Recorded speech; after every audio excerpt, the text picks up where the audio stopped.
स्वयंपाकासाठी उपयुक्त टिप्स. 1.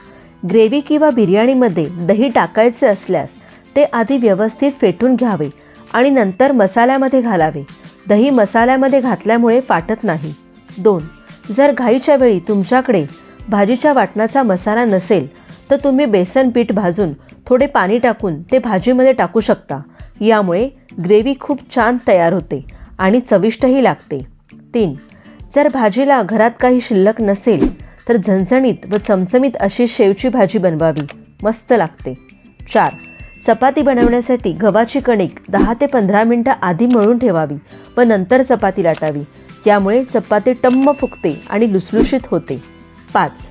दिवाळीमध्ये करंजी बनवल्यानंतर जर करंजीचे सारण उरले असेल तर त्याचा खीर बनविताना वापर करावा.